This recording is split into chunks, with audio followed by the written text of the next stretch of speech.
Hep söylüyorum. Böyle bir milletin mensubu olduğum için Rabbime ne kadar hamd etsem azdır.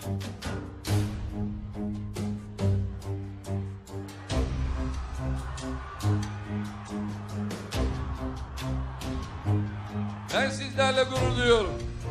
Kardeşlerim, terör örgütleri bir yandan o FETÖ'nün malum takımlarını üzerimize salarken veyahut da bunları üzerimize salanlar diğer yandan ne kadar saldırırlarsa saldırsınlar biz kendi yolumuzdan sapmayacağız. Kendi gündemimizi asla terk etmeyeceğiz. Bir yandan askerimizle, bir yandan polisimizle, bir yandan korucumuzla sınırlarımızın içinde ve dışında terör örgütlerine nefes aldırmazken diğer yandan yatırımlarımızı, projelerimizi, programlarımızı titizlikle hayata geçirmeyi sürdüreceğiz. Bakınız, bugün Dışişleri Bakanımız Hollanda'da vatandaşlarımızla buluşma programına gidecekken kendisine uçuşa yasak haberi geldi. Düşünün, Türkiye'nin Dışişleri Bakanı vatandaşlarıyla buluşmak için Hollanda'ya gidecek, Hollanda uçuşa yasak notasını geçiyor. Hollanda. Bir sıçrarsın, iki sıçrarsın. Ama bilesin ki oradaki benim vatandaşlarım sizin tezgahınızı bozacaklar 16 Nisan'da. İstediğiniz kadar baskı yapın.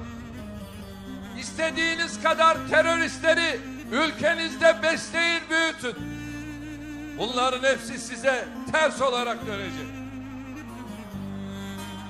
Ve bunlara yönelik şüphesiz ki 16 Nisan'dan sonra bizler uygulamalarımızı başlatacağız. Biz sabırlıyız. Men sabera zafera. Sabreden kimse zafere olmuştur. Bugün de burada hem sizlerle hasret gidermek hem de ilçemizde yapımı tamamlanan bu 36 kalem eser ve hizmetin toplu açılışını yapıyoruz. İşte şu anda Bağcılar'ın insanları buradan Hollanda'ya notasını veriyor. Sen istediğin kadar Dışişleri Bakanımızın uçağını kaldırma. Bundan sonra senin uçakların bakalım Türkiye'ye nasıl gelecek?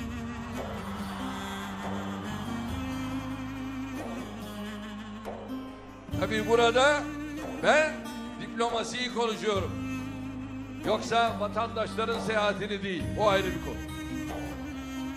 Ve bunların değerlendirmesini ona göre yapacağız. Bunlar ne siyaset biliyor, ne uluslararası diplomasi nedir bunu biliyor. Bunlar bu kadar ürkek, bu kadar korkak.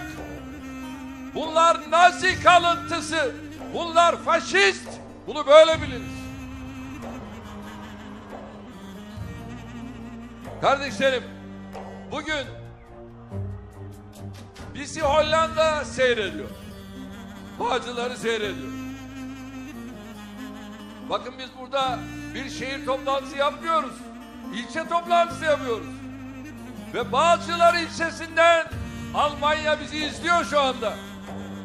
Ekranları başında bizi izliyorlar. Avrupa'nın diğer ülkeleri, Fransa'daki Türkler kardeşlerimiz bizi izliyor. Hollanda izliyor. Belçika izliyor. İskandinav ülkeleri bizleri izliyor. Hepsine selam olsun. 16 Nisan için selam olsun.